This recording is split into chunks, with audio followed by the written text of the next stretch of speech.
A scary moment caps a bit of an uneven day at Arizona Cardinals training camp day 2, Johnny Venerable.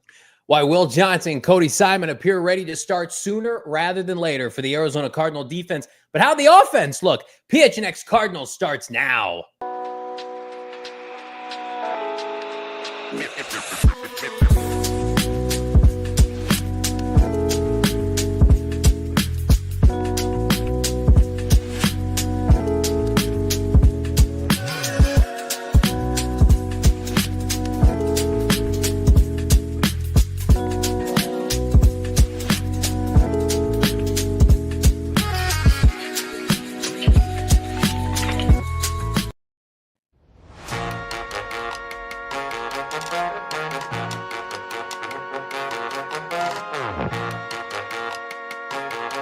Hey, welcome in. Live from Studio K, presented by our friends, our dear friends at Circle K. It's the PHNX Cardinals podcast, your premier, #1 in the world, Arizona Cardinal podcast. Like and subscribe. Leave us a 5-star wherever you get your programming. I'm Johnny Venerable. He's Brack. Damon Dog out. Noah Man out. Shano behind the mic. Head of production here. Effing shib up. Here we go on a football Thursday Cards camp, day number 2 on the field. Just like the Cardinals, we're cranking up the intensity here on PHNX. I love it. Aggressive. Maybe too aggressive, but we'll take it, right? Hit the like, mother effers. That's right. Do it. You Crap dang it. Come on. Like it now or get out. No, that's not how we operate around here. We love everybody. Want to say hi, a fond hello to everybody tuning in to this humble show. How about Matt to the power of Joe? Ozzy, how you doing? Arizona Texan. We've got Arizona Texan there. I'm just reading the same one over and over again. And then we've got Shaff, I'm sure, in the chat. Saw Shaff out there today, Johnny. Nice. Looking good. And I got to only catch up with him a little bit. Then I had to lock into camp. About the goings on with Kyler Murray, first team offense, some rookies who might be already eyeing starting positions, and then of course the scary situation that capped camp today. No one's more locked into my co-host Bull Brock. I love this right here. Math to the power of Joe. I was rocking my Southwest by shirt today. All right, about it. Love that. Classic. Yeah, absolutely. Catch Southwest Buys every single day. Shane produces that show with our guy Espo, GM of PHNX Sports. A very fun show. Today we talked about what aliens might look like. Okay, well, maybe don't tune in then. PHNX Cardinals is ready to rock and roll here on Thursday, July 24th. We're almost through July, which means preseason right around the corner. And the Cardinals, they cranked up the intensity. I'll be at camp tomorrow with my co-host. Bo is holding it down like only he can. Follow him at Bo Brock, PHNX Cardinals on Twitter. You saw some of the highlights if you were not in there in person. Capacity crowd at State Farm Stadium today. And I want to go a little bit rapid fire. I told Bo I wanted to do this to kick off the show. Mm-hmm. He called me and we did a pre-show kind of powwow. And as excited as I am to talk about this defense, we're going to get to that here in a second. You know, you put out some clips. Marv looked pretty good, and Trey and K1. But overall, what was your assessment, Bo, of the offense through really 2 days of camp so far? I think the clips that I put out on social media were kind of like the Instagram account of the offense. It only showed the good stuff. You saw a catch from Trey McBride. You saw a nice, probably the longest play of the day, Kyler Murray connecting with Marvin Harrison Jr., who showed his brute force now that he's got playing at 220 pounds. And like Jalen Thompson wanted a piece of that. But outside of that, pretty uneven performance, I think, offensively. A lot of plays in front of the sticks. As we talked about this, as we previewed training camp, Johnny, we said we want to see the explosives. We just want to see the downfield passing. And that was pretty non-existent for the most part today. And I think a lot of people who were out there enjoying, of course, the free tickets and getting to witness the 2025 cards for the first time experienced that as well. There was a few good plays. I thought the second team offense was steady. And then, you saw some decent plays from the defensive secondary, but offensively looked pretty similar to what we saw last year. And we're not hitting the panic button by any means, but just telling the story of day 2 of practice. Yeah, and again, kind of alluded to this last week where I thought the defense would be ahead of schedule from the offense, but to your point, like the defense really didn't do a whole lot. The offense just kind of looked out of sync, and that's unfortunate. Again, though, like just getting ramped up to start camp, but like you're seeing the offense, a handful of plays here and there, probably looks a lot like last year in terms of like scheme wise, right? They're running the football. I saw Jacoby Brissett checking it down to DeMercado, inject it into my veins. Like I feel like they just started check down. That was just a little wheel. Yeah, wheel route down the right sideline. It was a nice throw. To me, it's like if you want to work out some of the kinks right now, let's do it. But we've got preseason games coming up, which we do not feel like, Bo, the Cardinals are going to play their starters. Mm-hmm. We'll have a bigger conversation about that in the coming weeks. But if it doesn't look good in practice, I think we're just going to wait for the benefit of the doubt until week 1 against the New Orleans Saints. Like there has to be, as much as I agree with you that it's early, you're not hitting the panic button.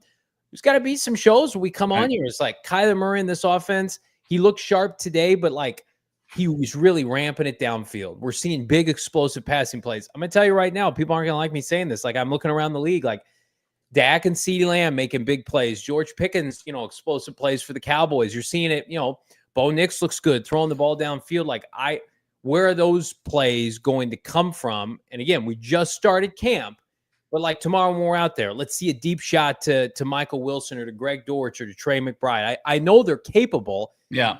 But when I saw the clips that you posted, it's just like these are like 5 to 7 yard routes like last year. Yeah. No, it's I think there's not a whole lot of patience from this fan base. They want to see progress offensively, especially how they operated this offseason as far as running it back. Day 2, that's why I'm just going to be like, okay, just take a beat. Right. Let's see what tomorrow looks like.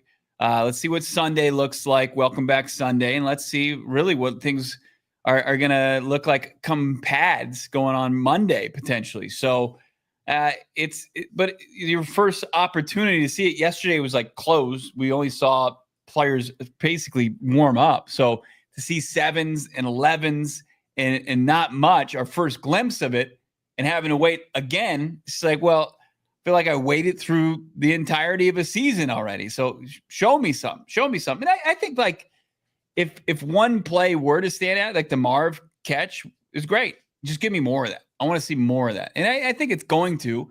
And you're seeing more MHJ volume already between this year and last year. And that's a positive. That's one step forward.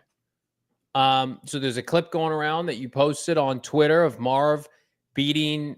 I hate to. We'll get that. I'm gonna get that to producer Shane. That's coming up here. But it's on Twitter. It's Marv beating Jalen Thompson deep, and who knows what the assignment was. And he had a step on Jalen Thompson, and Kyler Murray threw a good ball. Was it a great ball? I mean, you probably could have let him a little bit more, maybe hit him in stride. We don't have to slow down. But like I think that play alone tells you Marvin Harrison Jr. did not lose a step despite putting on weight. Marvin Harrison Jr. can be a deep ball threat, unlike last year where he really wasn't given opportunities to do that. So I think maybe we need to come to grips with circumstances of this offense isn't going to change much, but his production could change dramatically based on, experience, adding weight, body size, all that good stuff. To me, it's like, okay, I'm sure they're thinking, well, our defense is better.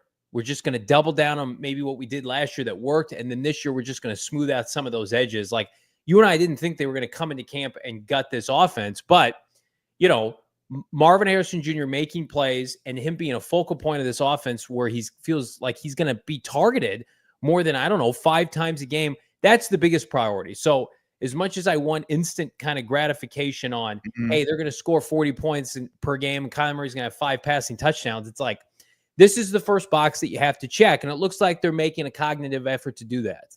Yeah, no, I agree. And, we're not going to be, I see in the comments, like we're talking about practice. We're going Allen Iverson on. We're talking about practice. I do think it's important though. No, it is. It is. It's not going to, if it doesn't look a way in practice, And it doesn't look, it's not going to just magically look like it in week 1 against the Saints. Correct. It's just not. That's not how the league works. It's not, you can't be, you might work at the JV high school level. You might be hide your plays and go up against the kid who's got, algebra 2 the next day, but it doesn't work in the NFL like that. You've got to practice like you're going to play to an extent.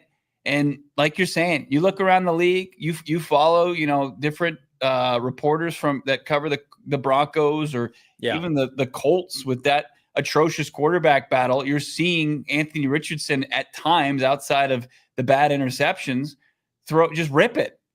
Just rip it. So, it was a little bit of an abbreviated session, but like through 2 series offensively, and I'm watching the first team, the second team, and the third team led by Kyler Murray, Jacoby Brissett, and Clayton Tune respectively.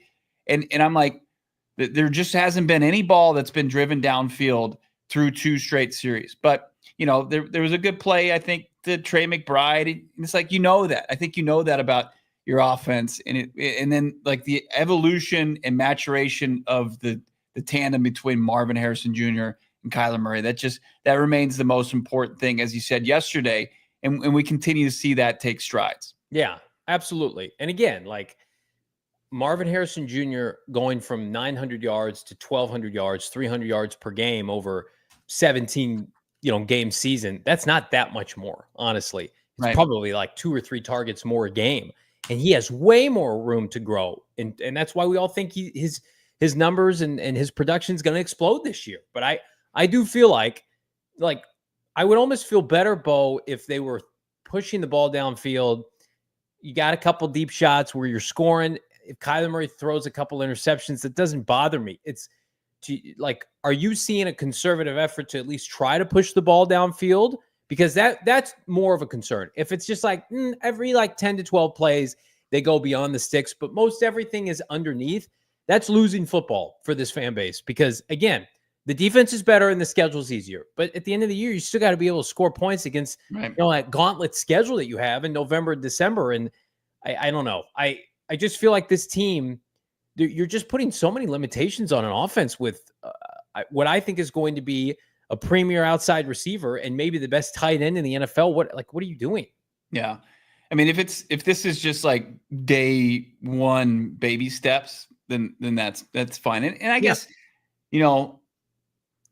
yesterday exists. It doesn't exist as far as in the ability to talk about things, but this wasn't the only day of practice, and we'll see what day 3 brings tomorrow. And I know that's boring podcasting, that's boring YouTube and television streaming, but it's going to be, important, and we'll see what the tempo is tomorrow. Today was like a high tempo day, and that's where you're like, okay, let's see if they let it rip. And then as far as what you saw materialize on a play-to-play basis, just nothing really came out of there as far as getting chunk yardage or big plays, big splash plays. I do think it's important. Well, we always want to be honest here. And I do think it's important to come on the show, because right when I talked to Bo after practice before the show went live, I said, we have to at least be honest with what's being, seen, and everybody there saw it. And it's inconsistent right now. We're not going to sit here and replay the Marv catch like 20 times over. And we're good to go. The offense is polished and ready to go. It's like, didn't have would you say like the offense didn't have a good day? Yeah, I thought it was pretty herky-jerky today for the offense. I mean, it wasn't a whole lot of opportunity, but like the sample size we saw, there wasn't anything like I don't think that anybody was coming out of that saying, "Oh man, it was a dominant performance. It was a strong performance." It was maybe what you would consider like a move the chains performance, because like that's what they had, and that's what we knew they're capable of. You want to see the next gear. The next gear exists, but you got to be able to put yourself in a position to do that. So I want to entertain a super, or it's not a super chat. Get your super chats in now. I want to entertain a comment here from G. Wilkers, who watches the show. He says it's effing day 2, and I agree with that. But here's what I'll push back ever so slightly. The offense is, as you always do. Yeah, you are. You do just kind of. No, I'm going to be delicately push back on things. I hope they get it going tomorrow. The unit is the exact same as last year. It's the exact same personnel, exact same offensive line, tight ends, receivers, quarterback, running back, play caller, for better or worse. It's the exact same. They've been running this stuff for 3 years, right? Maybe the stuff isn't any good. Like those are questions we're gonna have to ask here in a couple months. No, we don't know that definitively.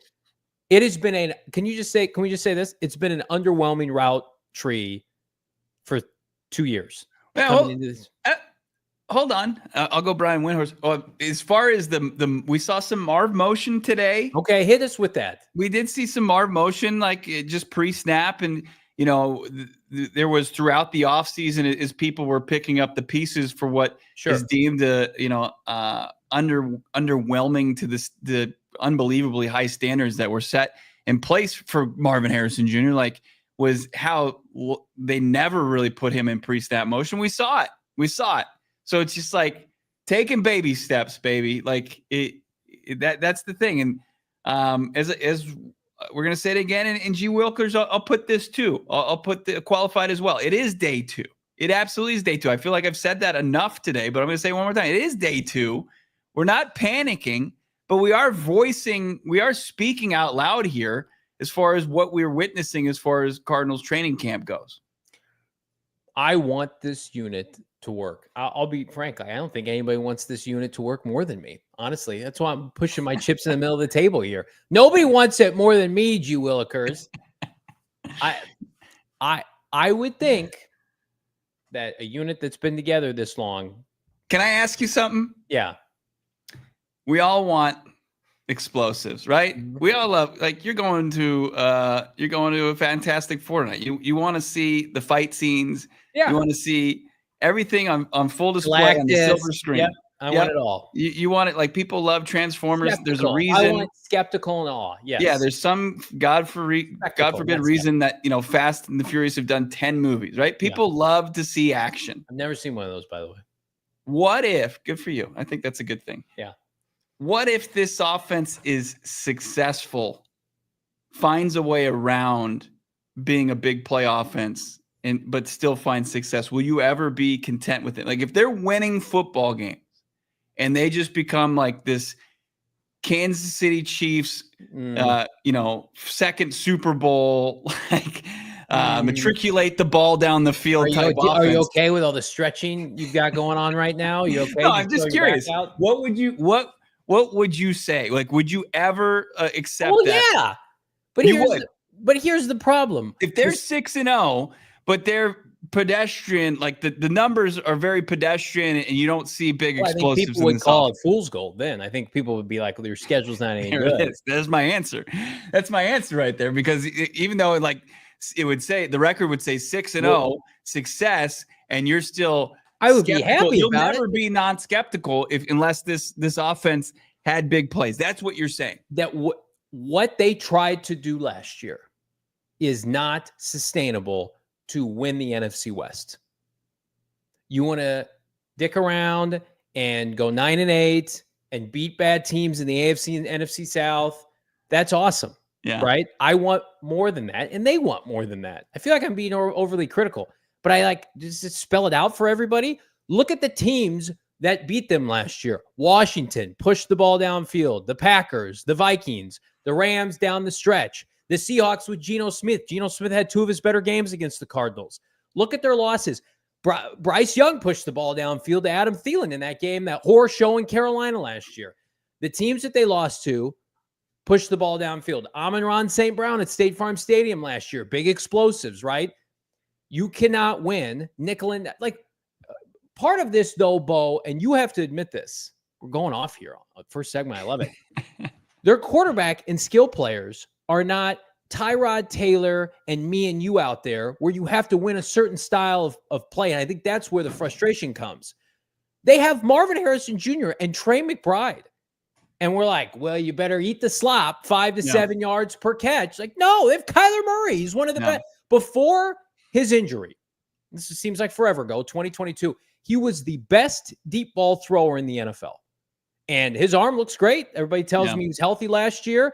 And you've got the 4th overall pick, generational prospect, at bare minimum should be a vertical receiver. And Trey McBride, and it's like, this is just how they got to win. Yeah. I don't accept that. I think that's horse manure. I think it's excuses for an offensive system, potentially, that has hit a ceiling. We have hit a ceiling. We have outgrown our house, right? I got kids. We're at 1,400 square feet. This is a great starter home. We got to get the F out of here. Let's start looking for homes. That's where I'm at with this. It was great 2 years ago with expectations were low and we were dobbing it down the field, right, to nobody. Now it's like, okay, where are the big explosives we've been waiting for 2.5 years? They were the worst deep ball throwing team last year. 7 of 50 on from third and long. 7 of 50. Worst in the NFL. I hear. And I was playing devil's advocate there because I knew it'd get you juiced up. And I can't wait to play the Titans in Cam Ward and nickel and dime to a 17-13 win. You spit in the face of slow and steady wins the race. Somebody tells you that you if like the Steelers are going to have to win that way this year, right? Yeah. That everybody's all in on that. They get that. Why are you investing? You have premium players. They're all in their prime. They don't get. They're not in the nursing home. They're not waddling around out here. You got peak Cardinal players in their prime. And it's like, well, the best I can do is under 10 yards. Yak, we're going to just try to nickel and dime our way downfield. It is incredibly frustrating because you're sold a fake bill of goods on this team. If that's what happens. Right. But I'll give them time. Good. Jalen Blair's saying, relax. Okay, everybody, keep that energy. We got 6 weeks to go. Everybody better. People told me they were freaking out at Walter Nolen. And yesterday, I was like, we got time. We got 6 weeks. Now today, everybody's like, relax on the offense. It'll be okay. It's the same players. It's the exact same players. Who knew we would go this hard? Is it going to become the new pass rush on this show? I think it is. I think that's what this is going to become. When you called me today and you're like, the offense didn't look good, I'm like, unacceptable. Not on day two. Not on day two. How dare they? No, but look, I think I appreciate Johnny because Johnny speaks for a big sect of this fan base. Everybody drop a relax in the chat. I love this team. A like is a relax as well. Just hit a like if you don't want to type in relax. We'll accept that. I want people to have strong opinions. We have strong opinions on this show. Probably have my credential removed tomorrow before I get to the building. Here's what I'll put a bow on this entire first segment. Then we'll come back around. Okay. They have the players to do it. No excuses. They have the players to be a top 10 offense. They know it. And they got 6 weeks. And I'm going to tell you right now, their head coach is too smart to understand if they're struggling 2-4 weeks from now and they're not playing a preseason game, something's got to change, right? He's too smart for that. You cannot no more learning on the fly. Let's keep things going. Coach O Nation, don't relax. He's with Johnny. He's all in. Oh man, I can't believe it. Can't believe we're here. I mean, I didn't expect this after like going through the practice. I was just like, oh, it was day 2. Things were herky jerky, but here we are. Look, passion, man. You gotta love it. You gotta love it from Johnny Venerable and a lot of the people that they just want better. They don't want to see their Maserati just stay within the confines of a parking lot. They want it out on the open road. They want to see it go 120. I mean, have I not been consistent with this since like November of last year? I look back at some old TikToks, shorts from last year, and at the end of the year, we're like, we need some change on offense this offseason. You got to do something to get this going, and they didn't do anything. So I don't know. It's good. I'm encouraged that Marv's moving around. Again, like that, they're an NFL team. That's bare minimum. But then you read, like, everybody go, if you got a minute, get a barf bag, go read Benjamin Solak's article. He did deep dive of the Cardinals passing game last year. It was not kind. And he took Drew Petzing to the woodshed. And so, again, I don't need to see Cliff Kingsbury 10 personnel, but creativity, chunk plays. I mean, I'm a huge Michael Wilson guy. You got 2 guys supremely gifted athletically that can move, that can get up and get the football, plus Trey McBride. Those guys should be all over like 15 to 20 yards downfield. Big explosive plays like that. I'm not talking just like 50-yard deep shots here. I'm talking about past the line of scrimmage, past the line to gate, the first down marker. Yeah. Didn't do that last year. Yeah. Well, and also you're looking for what qualifies as an explosive, and that's not – it's well shorter of 50. It's, 25 yards. Yeah. Need some of those. We need some of those. It's imperative for offensive success in this league. Obviously, being able to do it and run an offense and play underneath and move the change and win the time of possession game is great. But what really opens things up are hitting explosives a couple times a game, and that's going to be important. You can't be risk adverse to it, and I think looking at it this early at this stage in training camp, especially coming off of last year, you're just like, well, let's see a couple shots here. Why not? I agree with the chat. I don't think we're going to get this. I'd play him in a preseason game. I'd make him go out there and play. I don't think there's really any chance we're getting that. Sweet. That worked out so well last year. Come on, let's get things going offensively here. All right. Whew. Fired up now. 56 minutes or 26 minutes into the show. I thought you were going to say something else. No, I mean, it's 26 minutes of Johnny ranting for the most part. I'm sure. 2 practices about the offense. There are going to be people who give me a hard time when I'm at the facility tomorrow. I'm just going to be like, if you guys can convince me in September that the offense is good to go and can throw the ball downfield, do it. But we all remember what the second half of last year looked like. It just wasn't good enough. And by the way, make this clear. This is not an indictment of Kyler Murray. I know Kyler Murray can rip the football. Mm-hmm. Oh, his arm looks great. What the F are we doing then? Johnny, let's go to break. We'll be right back. Yeah, I'm back right now with my Branded Bills hat. It's the only thing keeping me going right now. My friends at brandedbills.com. Looking for some gear to make your brand stand apart from the crowd? Branded Bills has you covered with the best custom headwear. Start your order. Their dedicated team will help you create the exact custom apparel you need, whether it's snapbacks, truckers, fitteds, beanies, tees. Branded Bills has you covered with performance and style. Not like stylish, Bo. They partner with 40 partners with universities, including ASU, U of A. They might be partnering with the United States. Who knows? As part of their campus collection. Also partnered with, I don't know, the Phoenix Suns. Ever heard of them? Locally owned and operated out of Mesa, Arizona. BrandonBills.com uses the bonus code BB PHNX for 15% off your order. That's BB PHNX. Brandon Bills. How's this one right here? I don't even play golf. This hat is just super fire. It's the only hat I wear now. Check them out. BrandonBills.com. So clean. Love that Brandon Bills. I was going around. I was on vacation last week. I was at a couple amusement parks, and it was like they were selling Brandon Bills at those amusement parks. There were so many there. It's now like just everywhere. Love to be partnered up with Brandon Bills. Also love to be partnered up with our friends over at Gila River Resorts and Casinos. We're coming. Yeah, we're absolutely coming this season. Look out for PHNX Cardinals. We're going to be there. Our watch parties for Cardinals football. But Johnny, I already dabbled this summer. Enjoyed some time with the family by the pool. Perfect for that. Also, we got those views. Is there a better view in the valley than the Shula's Prime Steakhouse, Johnny? 0. Shane, hilarious, by the way. We went to go take a picture out on the deck of Gila River, Wild Horse Pass Prime Shula's Steakhouse.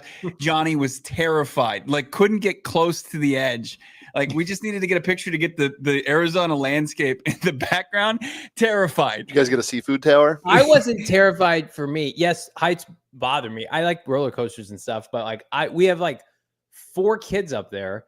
You thought my son was just going to run up and jump off the roof of Shula's Steakhouse? I'm like the Coyotes goalie. I'm just like, I'm playing defense here. And I'm like, kids, get away from the barricade. And the server was like, get this guy out of here. It just, sorry, it freaks me out. I'm like, they could slip through the cracks. And the cracks are like this big. You need to make like the Coyotes goalie and go to Salt Lake. That's what you need to do. And you need to go to Gila River Resorts and Casinos. We love them. Look out for us at watch parties. You do you, Gila River Resorts and Casinos. Visit Gila.com for more details. Liam Merrill about to come in and beat your ass. Just throw hands. Bo's taken out with a baseball bat on air. Some inside baseball here. We are we're discussing names for what we could potentially name a new studio when we move in. Mm-hmm. I mentioned the You Do Udio. Ooh, I like it. But I don't think we're going to go with it. I'm with you on that. I think the You Do Udio would go hard, especially with how Johnny opens the show. Mm-hmm. I think that would work really well. Live from the You Do Udio. Yeah, it rolls right off the tongue, doesn't it? He probably swallowed his tongue. He would. Oh man, do we got some camp highlights? We going camping? What are we doing? Let's do it. Let's look at some highlights today, Bo. Here we go. Some Sweaty J. Josh Sweat pulling Nick Rawls along there. Here's a little Kyler Murray play action fake down the field. Finds Michael Wilson. There he is. Some down the field passing. More Kyler. This one to Greg Dortch. Looking good in that number 4 jersey. Here's Kyler throwing the Trey McBride play just in front of the sticks there. That moved the chains there on one of their first offensive series. Here's Jacoby Brissett. As I said, he looked pretty steady. Smooth. That's the wheel route to Amari Dermicado. Here's a nice little drop in the bucket from Jacoby Brissett to Greg Dortch. Here's Will Johnson and Denzel Burke just getting some position warm-up drills. Kyler then looking downfield. This is the play to Marvin Harrison Jr. to wrap things up for the longest pass play of the day. Yeah, look good. Look good. Let's talk about Will Johnson, Cody Simon. Both seen time with the first team defense today, Bo. As you and many have reported, Will Johnson looks outstanding in those highlights. So he's rotating, presumably with Starling Thomas. And then it looks like they're kind of doing everybody at off-ball linebacker. Akeem Davis-Gaither was in there initially. Owen Papo got some reps, and then Cody Simon eventually gets in there with the first teamers next to Mac Wilson Sr. Like, how do you assess that group with those rookies, and like how much ground do they have to make up before we see the first depth chart and they're atop it? Yeah, I don't know if they're going to be able to make enough headway to push it for the first depth chart. I think the veterans will get the respect and the nod there. But the fact that they're already, I think, a couple of rookies here, and we'll mention them here, but they're within striking distance, I think is big for those respective rookies in their ability to win jobs before the start of week 1. And I think, Will Johnson, I think Jonathan Gannon's enamored by Will Johnson. I think he loves the skill set. He probably loves the film. Obviously you heard the stories of him talking about, the draft and how he fell into the lap of the Cardinals and how JG didn't expect that. And how he would, if he did have a locker in the locker room, he would be right next to Will. Like he said that yesterday. So like he really likes Will Johnson, and it still might look a little similar to last year where there was a bit of a rotation, like Sean Murphy Bunting, Max Melton, and Starling Thomas. And now you just input Will Johnson into that, and that trio remains similar and they all play significant snaps. But I think Will Johnson is going to be the guy. He's inevitably going to be the guy that's going to be on the field probably the most this season at the outside corner spot. Just looks different, right? When he's running around out there. And I think just to some extent, Cody Simon, from the plays I've seen, certainly watch him in Ohio State, but the plays and his movement, running around, he's 6'2", he's young, he's got high football IQ, as I tweeted out. He had a tremendous series of OTA practices and route to training camp. I mean, it's just, those are two guys you just can't keep off the field. And you look at this draft class, we're going to talk about Walter Nolen here in a second, but like conservatively, if Walter Nolen was healthy, you'd have like 3 starters already. And that's how we came out of the draft, and we thought that could be a possibility.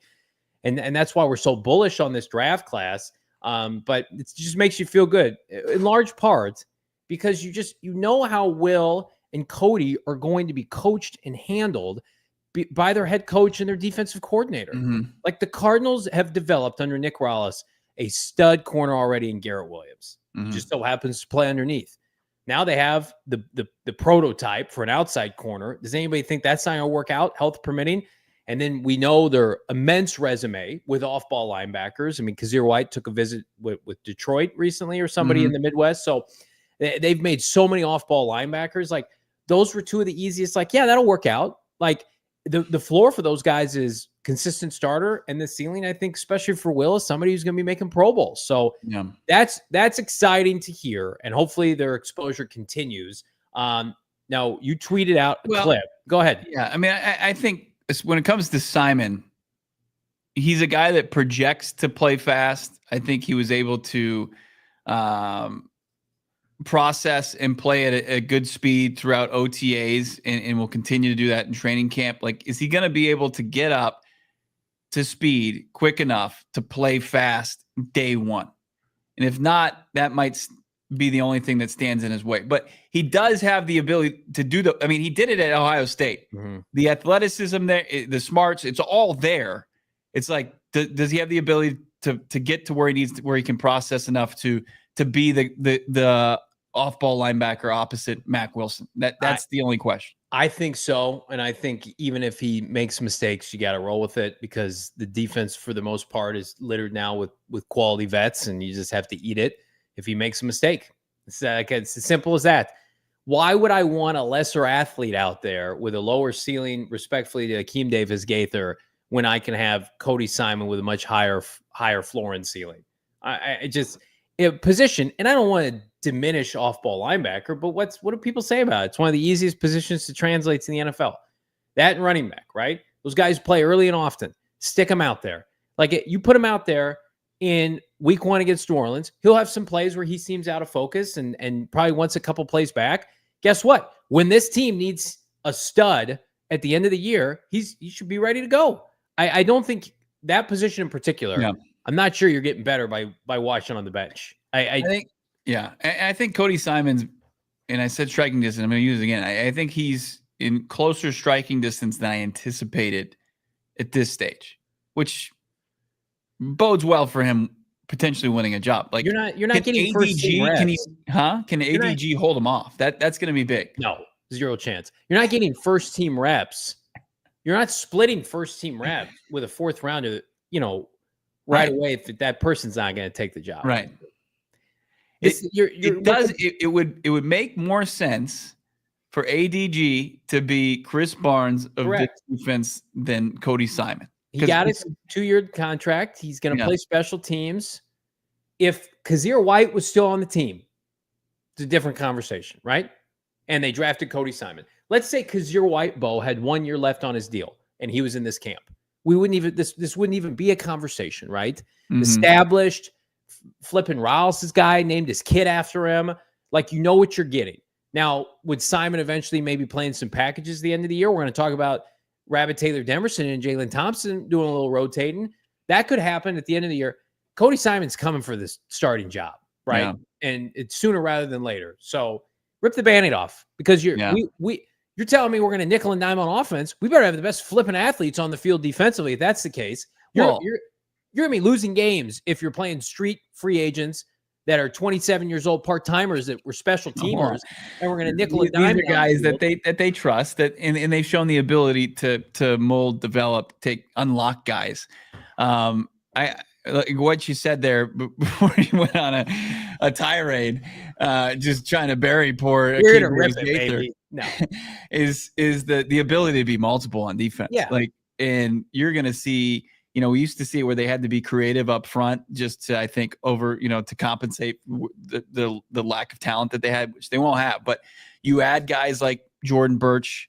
You've got guys who are kind of hybrid, can be hybrid linebackers, both Simon and Akeem Davis-Gaither, whatever, whoever wins the job. And then the secondary, where it's just like, there is times where it's Jalen Thompson, Buda Baker, and Rabbit Taylor Demerson, and Will Johnson, and Garrett Williams, and Max Melton. It's just like you're getting some of your best athletes on the field in the secondary, and they're gonna be able to put out and confuse offenses, and they're not gonna know what to look on any given play in a series, and they want to be multiple, and that's why they brought in these players of these skill sets. Yeah. And again, I'm not saying just put the best athletes out there and just live with the mistakes for everybody. Yeah. Cody Simon's different. That was the old way. Yeah. This is like, does anybody think if Cody Simon and Will Johnson play week 1, they're not going to get better every week? Of course they are.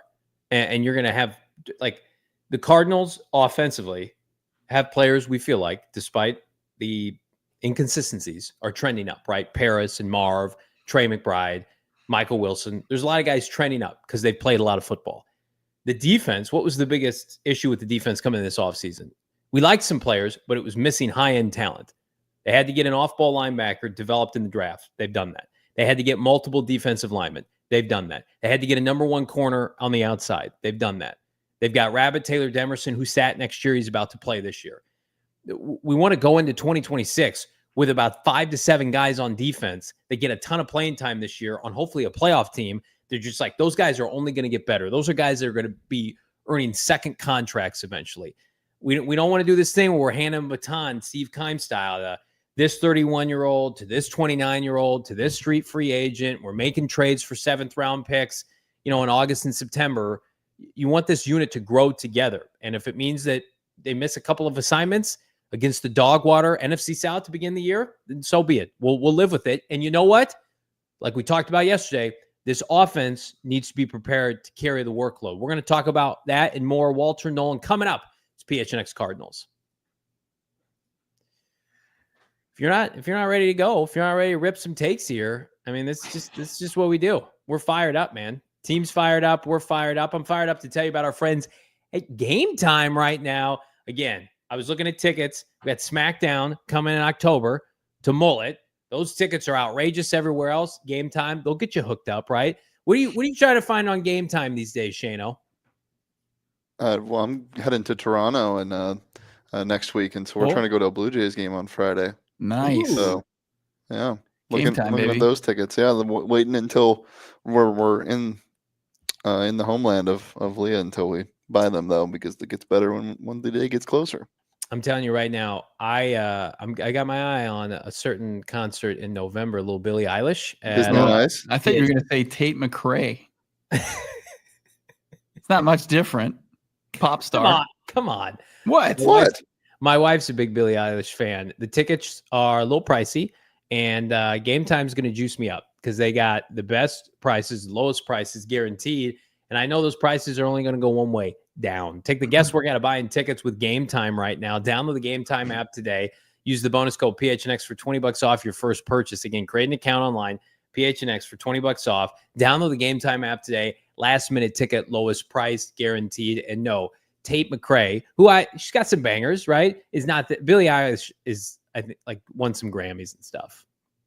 Yeah, absolutely. Yeah, both great artists, no doubt about it. How about this preseason Cardinals Chiefs? $16 gets you in the door. Game Time. Absolutely banger of a price. Game Time. What time is it? Yeah, Game Time. Prices are hot. Tickets are hot on Game Time. Temperatures are hot outside, and of course, with that, often you see those energy costs go way up. Not with our friends over at APS. APS is going to help you get smart with smart thermostats as low as $0. That's right, $0. All you have to pay is taxes and shipping. That's a small price to pay for really revamping how you cut down energy costs and how you cool your house down throughout the summer. Check it out. You can get a smart thermostat. You can control it on your smartphone. And then also you can enroll yourself in the APS's ability of Cool Rewards program. It's unbelievable. It's going to help you cool down your house and save the most money this summer here in the Valley of the Sun. Right now, APS customers are eligible for that smart thermostat as low as $0 when they enroll in APS Cool Rewards program. If you already have a smart thermostat, you can also are eligible for the Cool Rewards program as well. Plus, free install available at marketplace.aps.com. One more last time, marketplace.aps.com. Must be an APS customer and pay shipping and taxes, as I said. Other restrictions apply. Go to marketplace.aps.com for more information. If you missed yesterday's show, Walter Nolen's out for an extended period of time thanks to a calf injury. And we've got Calais Campbell spoke a little bit about that. That's on our PHNX Cardinals Twitter page. But, Bo, you posted a video of Walter Nolen, who is out there. He's active and hanging with fans and his teammates, walking around. And it's a tough sight. He's a little ginger right now. Yeah, it looks like it, right? I don't remember, his walk or what his hitch looked like, but yeah, it just looks like he's taking it easy. And we don't know any information outside of like the report from Ian Rappaport yesterday that said it was at the training facility and then it's going to take the bulk of training camp to kind of be rehabbed. I will say it is a little similar to his gait, if I remember, at the softball tournament. He did walk a little bouncy like that. Okay, good. I will also say this injury we think just happened. Mm-hmm. It's probably swollen. It's probably, given discomfort, but he's still out there. They're not, They're not telling him don't be on it. Yeah, they're not hiding him. I mean, Darius Robinson, he wasn't around a lot last year. And I feel like he was like I feel like post injury we didn't see a lot of Darius Robinson. This was post or pre tragedy as well. So I think Walter Nolen, him being in front of people and there's nothing that they're hiding here. He's just clearly it's tender. He's coming off of the injury, and they're confident that they're gonna be able to get him back on the field. Also, like, there's a lot going on. If you've ever been at training camp and you got to move out of the way quickly and you got big men running around and people are going down, you got to be on your toes. If they didn't feel like it was safe for him to be around training camp, they would say, like, you could if you had to make an abrupt movement that could cause injury, like get off the field, go and sit, at your house and ice it for 2 weeks, right? He's not doing that. And you can tell, like, Calais' bite was super wholesome, and all Calais. We have it. You want to hear? Let's hear Calais Campbell about what his advice is to Walter Nolen dealing with an injury right before training camp. My number one advice was let it heal all the way.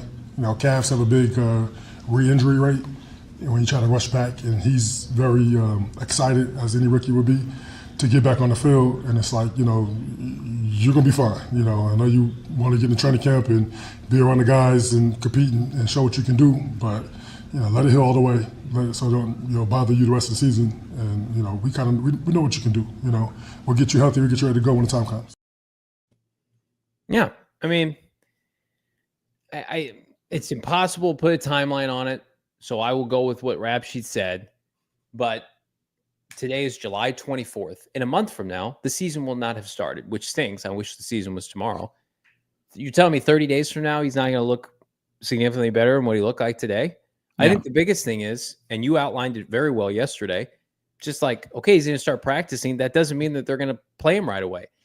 But the positive for Walter Nolen is that this team is equipped to handle his absence. They do not have to rush him back. He will practice, and when he's ready to be unleashed, they will play him. And the Cardinals, and I hate using this term, but it's cliche, but I think it's very appropriate. They do not need him to win games right away. Mm-hmm. They need Walter Nolen to help impact the Seahawk game later in the year on Thursday Night Football, right? They need him to help at Cincinnati late in the season, or, a crucial game against the Rams down the stretch. I mean, like, they should, emphasis on should, be able to take care of business against the Panthers and the Saints and the 49ers, by the way, throughout the first 3 weeks of the season. You know how I feel about the 49ers. So to me, it's like, I'm not going to risk this guy's development to rush him back, and I don't think the team will either. Yeah. I don't think he'll start this season on injured reserve, but I think it'll be one of those things like with Kyler Murray. It was like, he's going to be practicing and he'll just be inactive. And listen, we want that instant gratification, but if he's practicing, that means he's closer. It means his development's still on track. So I'm not going to freak out about this, because they've done what they needed to do. They have 93 back. They've got Dalvin Tomlinson. They've got Darius. There are more than enough defensive linemen to hold down the fort until he's ready to play.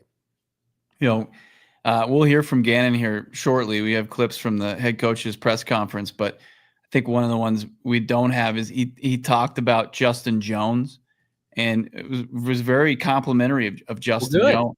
And, he admitted that with the Nolen injury, that there's going to be guys that are already asked to do a lot and be versatile, but even more so now. So it's going to be a group. It's still one of the best position battles that you're going to see in Cards camp, no doubt about it. So we outlined it like best case scenario, it's 1 to 2 weeks.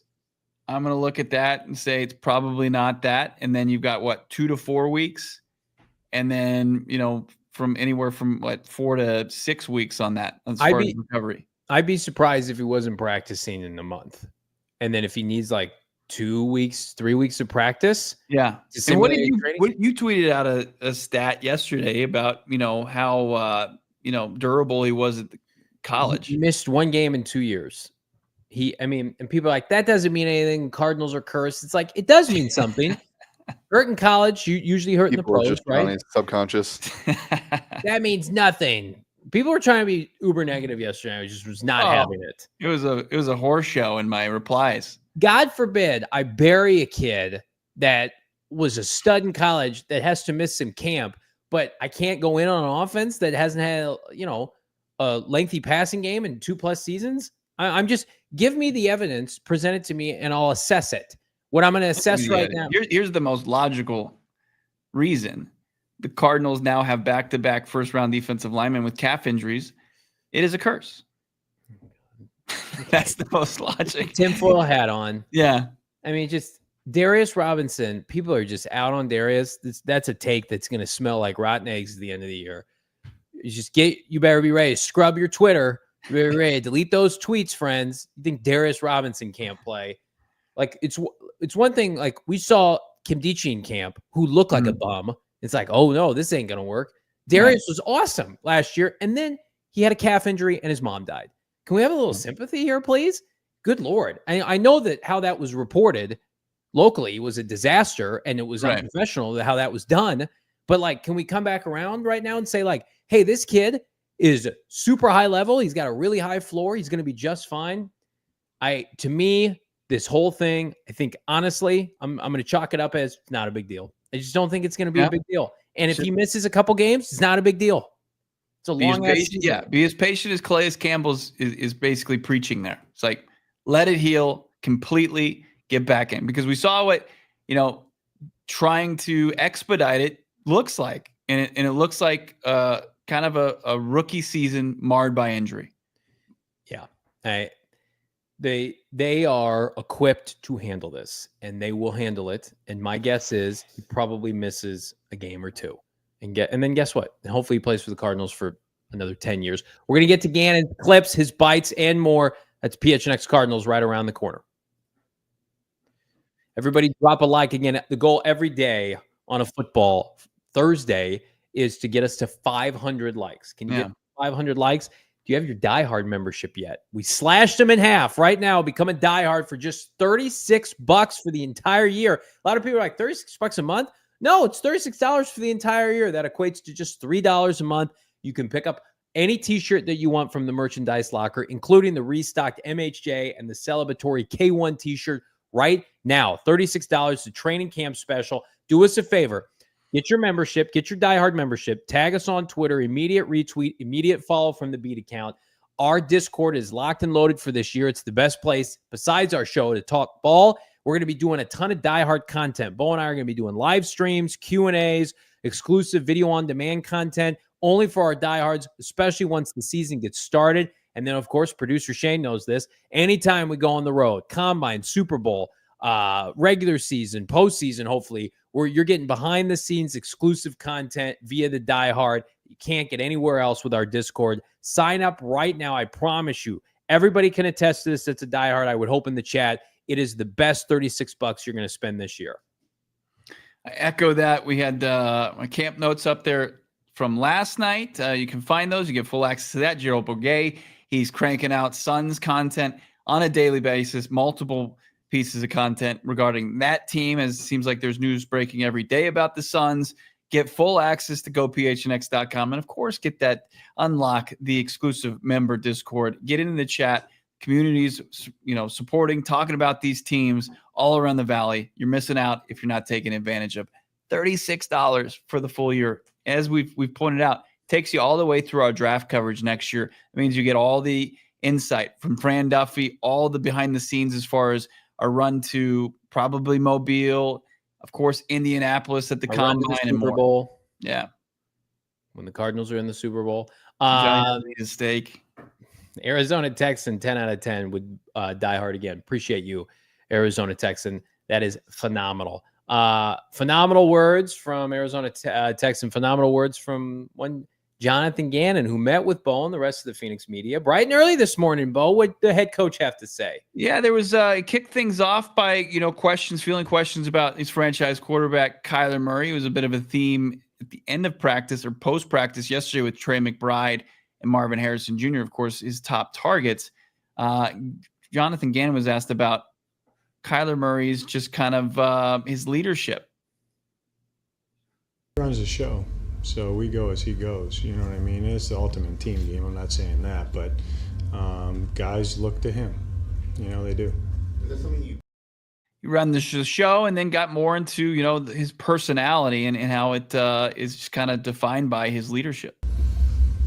Being probably a little more vocal, I would say. When things aren't right, he'll speak up.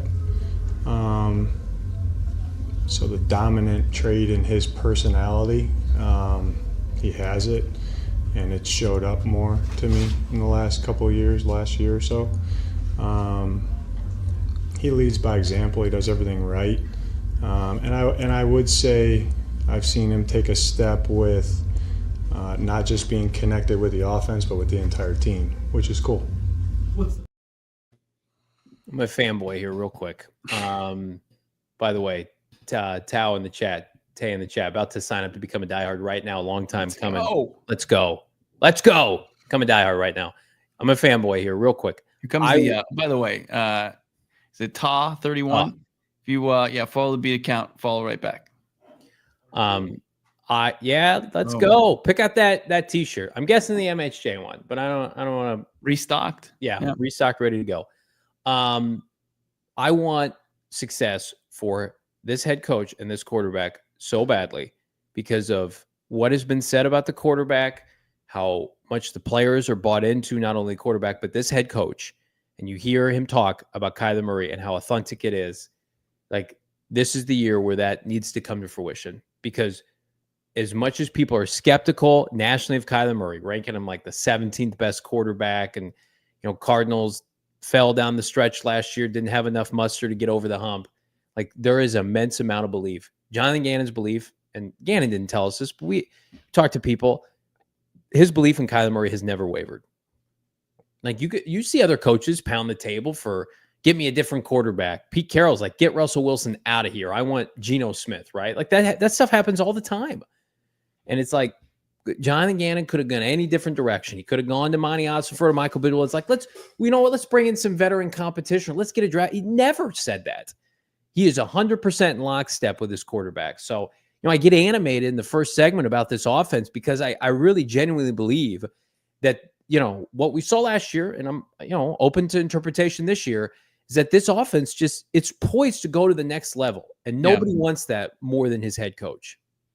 Yeah, you're fearful that it's not going to, give the support that's necessary to help a guy and create the infrastructure that's necessary for Kyler Murray to be successful. Yeah. You don't want to kind of handcuff him from, his tremendous ability to throw the football, the arm talent to make all the throws. And obviously, like what we saw a lack of at the end of the season last year, that Kyler told us in April that he's going to be doing more, is running the football. That don't take away two of his biggest attributes as a quarterback. Yeah, I mean, and you're not probably going to see a lot of that running on display during training camp. That's something that's whole. And again, we know he can do that. That's not something that you have to prove to anybody. Last year when he ran, he was electric. The play against the Chargers, the play against the 49ers. It's really just going to come down to this is why you hired Jonathan Gannon for this season. Now, you hope that it extends to 10 plus seasons here in Arizona. I tend to think he's going to get a contract extension after this year. He's earned it along with Ossenford. But this is when you think back to when they embraced the Tempe facility and how excited both of them were. But they both knew we got a lot of work ahead of us. Kyler Murray is rehabbing, Gannon coaching up a rebuilding roster. It's been 3 off seasons now. Think about that. It's been roughly 2-3 years since that happened. This is why you brought Jonathan Gannon in, to have a season like they're hopefully about to have. So everybody understands what's at stake. And, I would not bet against them this year. As much as I am critical of this offense right now in its current construct, and hopefully it gets better. I think it will during training camp. There's too much mojo going on with this team. Like, if you told me, I wasn't a fan of this team, I didn't cover it with ball on a daily basis, all the ingredients, and it's just a third party, I would say that's a winning recipe right now. When you look at all the boxes that you need to check as far as being a franchise quarterback, from skill set, athleticism, arm strength, to ingratiating yourself, endearing yourself to your playmakers, your teammates, your coaching staff, really dedicating yourself to the process, getting in there to the facility, working out, doing all of those things behind the scenes. And then on top of that, taking care of your guys, like that's been outlined, the California trips, the workouts off campus at local high schools around town, to ingratiating yourself in the community that your team resides in. Kyler Murray's checked off all those boxes. Seems like every single one of those boxes has been checked off, except for now you just got to go out there, execute, and ball out. That's really what has to happen in order to kind of finalize this or take it to where people want to see it go and kind of shut up the people that are kind of the naysayers. We're going to overtime to keep things going here on PHNX Cardinals. There it is. We welcome all of our friends that have been watching with our many streaming partners. Jump on over to gophnx.com. Do like Tao did, and become a diehard member. $36 for the year. We got some more from the head coach, Jonathan Gannon. This is interesting. Do we touch on this real quick? Jonah Williams stuff. To hear him talk about the right tackle. First of all, it's somebody that it was disappointing his first year in the desert. And he came into this offseason, wasn't still 100% healthy. Here's Jonathan Gannon on Jonah Williams, right now the presumed right tackle for this team. And this guy, he is unbelievable. Like he's in the building as much as anybody. You know, football is very important to him. I know he loves it here. And he wants to be out there with his teammates and play well. So he puts all his energy and effort into getting healthy and ready to go. He looked good yesterday. And it's going to be a process for him, you know. But he understands that, and he communicates really well with us, what he's feeling, what he's going through, and with Justin and with our performance team and everybody like that. But I'm glad he's out there. You know he's a really good player. He's a really good teammate. He's really smart. He's got a lot of talent, a lot of skill. That's why we acquired him, you know, and it's good to have him out there. I'm anxious to see him. You know, we were robbed of it last year. Unfortunate for him, he came back last year at a time where the offense stunk. They weren't doing enough on the field. They weren't scoring enough tutties. And fair or not, he got lumped in with that unit. And Kelvin Beachum is very popular with his play, with his teammates, with his fan base. Bo, I mean, what's your assessment? We haven't put the pads on yet. Is he somebody they can count on this year? I mean, I knew that they were confident about him coming back. I mean, we heard sound bites from Monty Osfort and Gannon, and then I was kind of surprised by the comments that he just made. I mean, it was for him to say, you know, he's incredible, and you know, he's a guy that's always at the facility. Hardly anybody else is there more than him, and how much he wants to work. And then you think about, you know, what is the ceiling for a guy like Jonah Williams, and what it could potentially bring to the offensive line if you can book in those tackle spots, like something that you couldn't, you know, say confidently throughout last season. Even though you got really good play from Kelvin Beachum and good play from Jonah when he was healthy, just not often enough. Like if you got the guy that they tell you he can be, that just takes this offensive line that only surrendered 30 sacks last year. I think, what was that, 4th in the NFL? Yeah. And give Kyler Murray even better protection on the blind sides. Like that's great. That's great news for an offense that you want to see take a step. Yep. I remain open to him playing this year, playing well, and hopefully the relationship continues. But that is the most vulnerable spot, I think, on the offensive line. Say what you want. Like Evan Brown played all 17 games last year. Isaiah Adams was drafted by this team to be a 17-game player, tremendous upside as a run blocker. Right tackle is the one position where it's like, what'd they do? Sniff around all offseason via the draft. Josh Simmons, come on down. They looked at all those guys. They were working out. Remember all the fringe first, early second round right tackles that they worked out? Didn't work out in the draft in terms of none of those guys fell. The Cardinals were gifted Will Johnson, Walter Nolen, so it just didn't add up. Can they keep it together? And what has the makings to be a special season? Can Jonah Williams and Kelvin Beachum hold it down until the Cardinals can get to the offseason? I hope so. We've gotten to the end of... You want to cover this real quick? I don't know if it's in the super chats, but the breaking news before we went live, the Las Vegas Raiders released former $100 million man Christian Wilkins, a guy that we talked about a lot on this show in the 2024 offseason as a potential target for the Cardinals to, you know, help revamp the defensive line. Christian Wilkins is one and done in Vegas, and they have just outright released them, and they're going to absorb a lot of money. They're attempting to void the $35 million plus in remaining guarantees with a grievance filled. So, yeah, we'll see what happens there. But this just continues to prove, I think, Monty Ossenfort, Jonathan Gannon kind of cracked the code, are a tremendous judge of character is when it comes to like free agents and draft picks and understanding like who's going to be a team first guy, who's worth the money, who's worth the draft capital. And Christian Wilkins, man, like I've already seen it in my DMs. I'm seeing it in the chat. It's like big time arrow dodge there for the Cardinals in Christian Wilkins. Can we just put something out there too? It's like, it's become, because Twitter, like your tweets stick around. The old takes exposed made this famous. Like, just because you wanted a team that was, I don't know, lacking defensive line talent to maybe pursue the best defensive lineman available in free agency, and it doesn't work out, doesn't mean that that was a bad take. And doesn't mean that you have to walk that back. I see a lot of people being like snarks and smartasses, like, oh, you wanted Christian Wilkins. I'm sorry. Would you, during free agency, like me to go through the dumpster and say the Cardinals should sign X player who's got a 30 PFF grade when they have $100 million to spend? So talk about like a low self-esteem loser that you got to go out there and be like, oh, you wanted Christian Wilkins. Hey, buddy. Hey, pal. It's like this team stunk. They sucked on the defensive line. They had nobody. Yeah. Spend some money and get a guy who was a stud for Miami, and he goes and signs a contract somewhere else. Guess what? Didn't work out. I mean, that happens all the time. But to have a loser mentality of, well, you should never pursue that guy. Okay, right. You want to be losers forever? You want this team to never win a championship? Yeah, take some swings sometimes. Right. Everybody would have applauded that signing. Everybody. If they had made it 2 years ago, a year ago. No doubt about it. But also, to my point is, in hindsight, Monty got it right.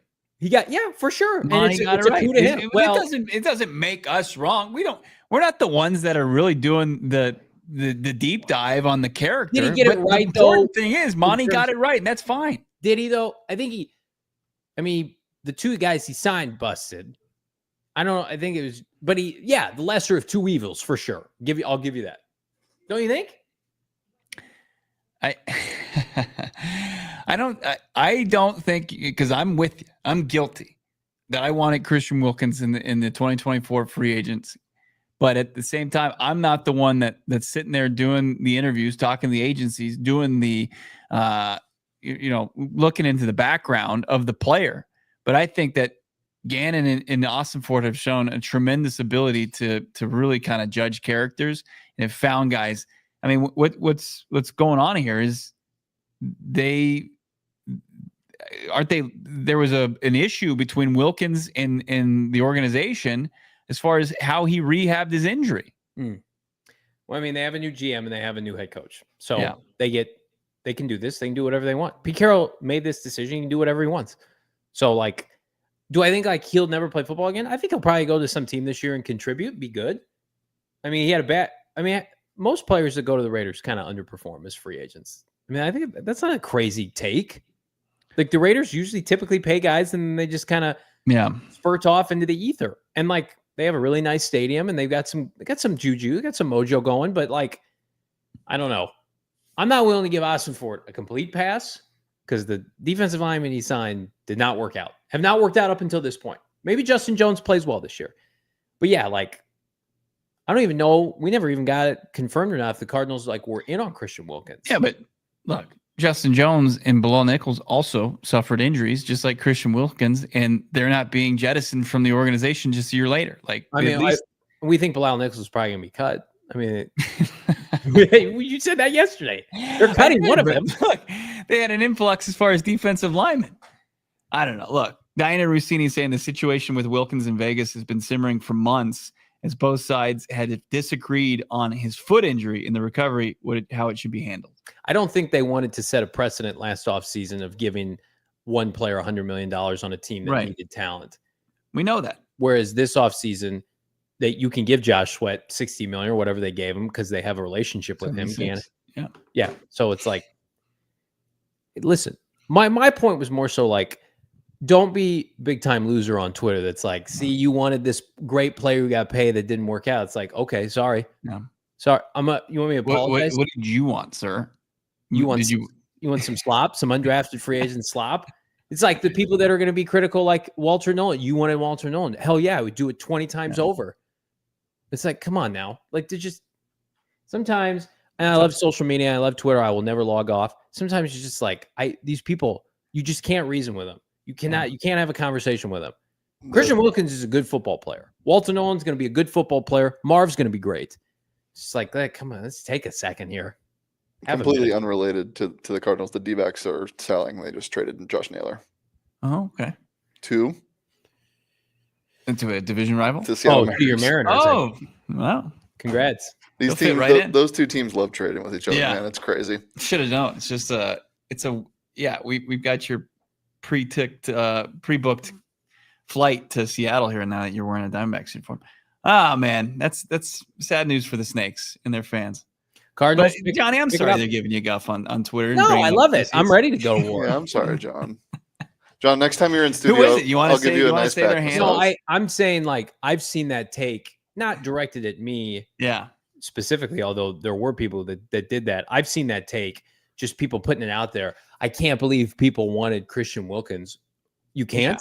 Yeah. That's also not the right take. Like, can't? Yeah, exactly. You don't think Jonathan Gannon and Monty Ossenford would have wanted him on their team? Right. He got cut because he makes a bunch of money and he wasn't healthy. You watch the games? He was unbelievable 2 years ago. He was like Miami's best player. And he was a free agent and Miami let him go. It's like, oh, don't sign that guy. Can I say something that might be polarizing, especially as a Cardinals podcast? Yeah. I think that the sound bites coming out of Vegas, and now that Pete Carroll and Geno Smith can't hurt us anymore, I kind of like what they're saying. I've always been a Pete Carroll fan. Like Pete Carroll going up and saying, like, when they're talking about like a rebuild, he's like, guys, I've been winning 10 games for 20 years, the last 20 years. He's a badass MFer. Yeah. I'll never forget the first year I went to the Combine was Saul and Shane wasn't there. First year I went to the Combine. I think I told Shane about this because Shane is a closeted Seahawk fan. And I listened to he's out there. He is. And I listened to Pete Carroll talk and just hold court at a press conference while waiting for Cliff Kingsbury. And I'm like, that's what a head coach sounds like. Yeah. He is so high level. He's a Hall of Famer. That's why it's really frustrating that old McDonald last year won 10 games because I thought they were going to go in the dumpster after Pete Carroll left. They still could. They still could. Yeah.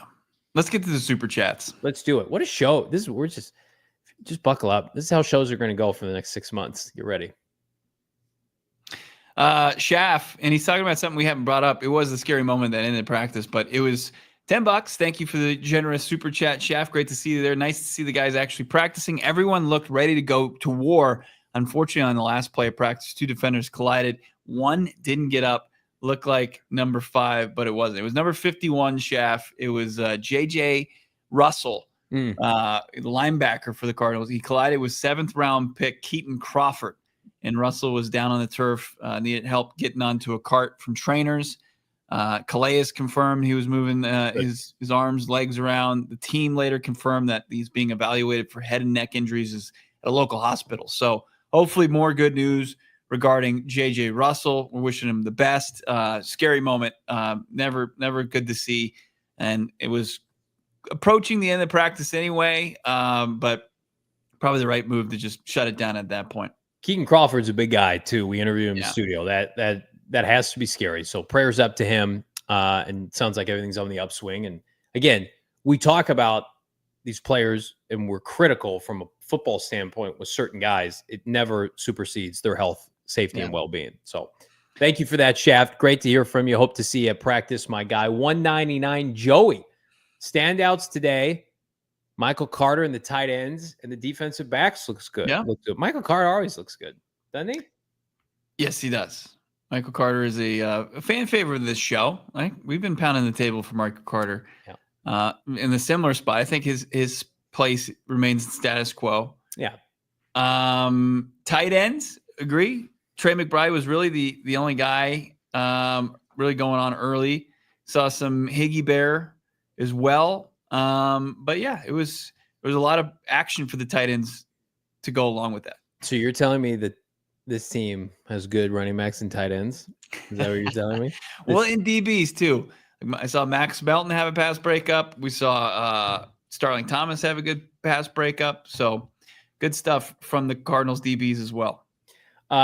Arizona Texan, diehard, our guy, becoming a fixture in the chat. You love to see it. $10.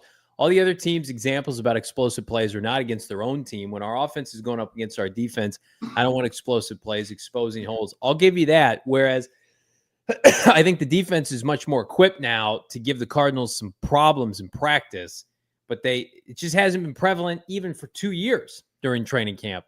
Now, that first year is such a crapshoot, and there's just so many of those guys are gone off this team. But I'll give you that. The Cardinals, as Bo just outlined, have a supremely gifted secondary. They've got a rebuilt defensive line, but they're not in pads yet either. Here's what you don't want it to look like. You don't want it to look broken like it looked last year. You don't want it to look hard. There's a difference between, hey, that guy made a great play on the ball. Will Johnson tipped a pass. Or, hey, a play was there to be made and the Cardinals just didn't make the play, right? They had the defense off balance and they couldn't connect. And that's what we saw too much last year. It looked dejected. It just looked broken. Like when they would try to run fades in the end zone, they were never even close to completing them. Like that, that stuff has to be cleaned up. But defensive players can make plays for sure. Keeping it going here with the super chats, $4.99. We've got, let's see, is it? And let's just call him Ainge. Ainge Demaguarda. All right, good job. I hated Cliff's offense, but he would cook with this offense. As a play caller, probably. As a play caller, probably. He's a great play caller.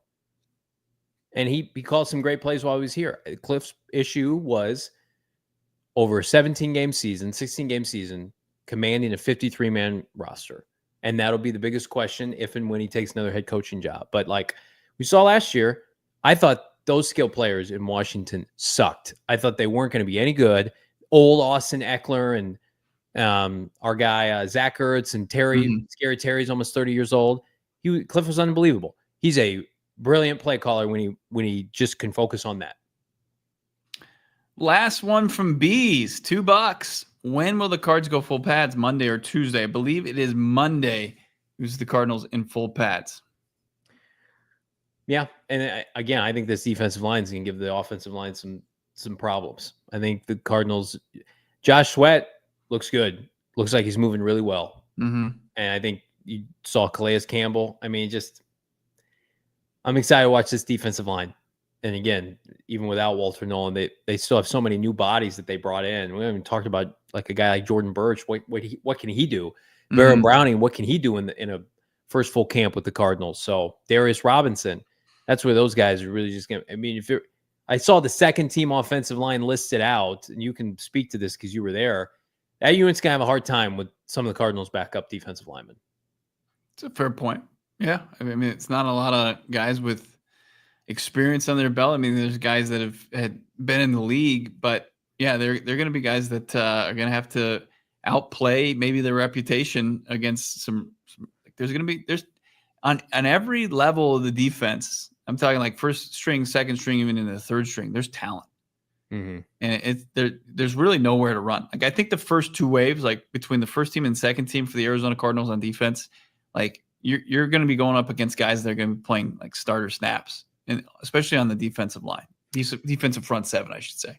So mfred81, I'll give a shout out. Just tag me on Twitter.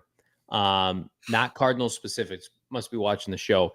Joe Burrow look like 11 on 11. They're hitting people. Bombed to T. Higgins 60 yards for a touchdown. It's like, when was the last time the Cardinals did that? There's somebody on the show, by the way, who wanted them to pursue T. Higgins, who was never truly available. But I mean, goes without saying, like those are the kind of things that's what's missing from this team right now. Where is that? When is it showing up? Maybe it's Johnny, you could do an hour on them not throwing the ball deep enough in practice, and I would watch the whole thing. Somebody tagged me in this just now. Kyler Murray, 40-plus yards in the air. DeAndre Hopkins. It was the Hail Mary. Remember that? Big explosive right there. Why is that relevant? I'm confused. I don't know why Joe Burrow bombing the T. Higgins. Like we got another super chat from AAL Kala 99123. One of my favorite pods to keep me informed and entertained. Go Cards. Thank you so much. We can chill with the best of them. We can fanboy with the best of them. But when it's time to be critical, It's great because we welcomed a lot of new fans and podcast listeners this offseason. It was a very positive offseason. And now we're going to cut our teeth when the team disappoints us in certain areas. At least one of us is going to come on the show, and we're going to be straight with y'all. I want to tell a story real quick. We haven't mentioned this. We've never revealed who it was, but we had a conversation at one point in Indianapolis with former Cardinals outside linebackers coach Rob Rodriguez. Mm-hmm. And Johnny was one of the biggest. He would just go after the pass rush all the time last year, all the time. On a show basis. It was one of the not because of the coaching though. It was your biggest talking point of the 2024 season. Rodriguez, of course, parted ways with the organization this offseason. We saw him in Indy. He's doing well. And he was just like, yeah, I watch the show at times, and he's talking to Johnny. He's like, I wanted to tear your head off because of some of the things you were saying about my position group. But then he also admitted, sometimes you weren't completely wrong. But I can't, now that you've turned your attention to the offense, I'm wondering which coach is going to just hate your talking points on a show-to-show basis. Well, this is the beauty of the NFL. It's a prove it league. Prove it. What's that statistic that was on Twitter? 7 of 50 throwing the ball deep last year. What do you want me to say? I know that's that your new pass rush win rate. That worked out well against playoff teams last year. I love those pressures. Geno Smith was pressured by the Cardinals, wasn't brought down once. To me, it's just if this team's going to win any game, if they're going to win the important games this year, it's going to be because the passing game got its act together. Yeah. I mean, hang on. Can I just do something real quick? All right. So last year, we remember the Cardinals started 6-4. They overachieved, and we're like, this is it. They're cooking with gas. They beat the hell out of the Jets and the Bears. I'm just going to read you some point totals, Bo, down the stretch. They scored 6 points against the Seahawks, 22 points against the Vikings, 18 points at home in a must-win against the Seahawks. They beat up on the Patriots, 30 points. They lost to the Panthers on the road. They scored 30, okay? Then they lost to the Rams. They scored 9, and then they scored 47 against the San Francisco 49ers. So their 3 crooked numbers to end the year last year were to the Patriots, Panthers, and a backup. When they played teams that had winning records, 10-plus wins last year, they could not score touchdowns, and they could not throw the ball downfield. And that is what is embedded into my brain because, again, we watched them beat the Jets and the Bears. What'd they do? It's just we'll just run the ball up and down on you. You can't do that to good teams. You have to be able to throw the ball downfield. So I'm anxious to see it. Can they evolve? Do you think they could? Let me ask you this, because you're sitting there smug mugging. Do you think that they're going to be able to figure this out? I mean, there's always going to be belief just with their personnel. I think that they have the personnel to do it, and I think it's going to take a little bit of play calling maturation to get it there. So yeah, we'll see. I think they do. I think they do figure it out. I think the opportunity, obviously, to start the season against some bad defenses is going to be there, and then hopefully you can build off of that and develop off of that. But look, you got a long way to go. Guys, it's an open practice tomorrow. I'm going to be running video all day. Wouldn't be shocked if there's an errant throw that hits Johnny on the sidelines tomorrow. Shane, you don't produce our show often. I'm going to hit you with a statistic. I'm going to ask you a question. Drew Petzing's coordinated 34 games for this franchise. How many 100-yard wide receiving performances do they have in 34 outings? 2. That's right. Two for Marv. 2 for Marv. Now, Trey's got a bunch, but he plays tight end. 2 for Marv. We're going to be out of practice tomorrow. If you see us, say what's up. Unless my credentials revoked after this show. Throw something at Johnny. We appreciate everybody. Wear your diehard merch. Wear your PHNX Cardinals merch. We'll get a picture. We'll throw it up on PHNX Cardinals on Twitter. Love that. Always so humbling. In all seriousness, it's an honor and a privilege to get to do this show every single day. We could not, if you couldn't tell, be more fired up for this season. Bo and I have been doing this for a long time, together or otherwise, and this has a chance, despite my ranting, to be a special season. Help make it special with all of us. Become a diehard right now. Go PHNX.com. Again, hit a like. 500 is the goal. For Shane, Bo, I'm Johnny. We'll see you tomorrow. Peace. We got a super chat. We got one more super chat. Oh, okay. Real quick. Yeah. Red Feather Workshop. Dana Ballknower. If K1 and Trey can figure it out, then why couldn't they connect for a TD? I would be much more confident. There's also that facet. Absolutely, Dana. But they seem to figure it out. I mean, Trey very well could have had 3 touchdowns in the last 2 games. I mean, very well. Different than it happening. Something that needs to be consistent throughout the year. I think that there is at least confidence that that's going to happen. But as Johnny said before that, and thank you, Dana, for that super chat. We'll wrap things up and be back tomorrow with a full recap of day 3 from Cardinals training camp right here, PHNX Cardinals. We all silly like the mayor.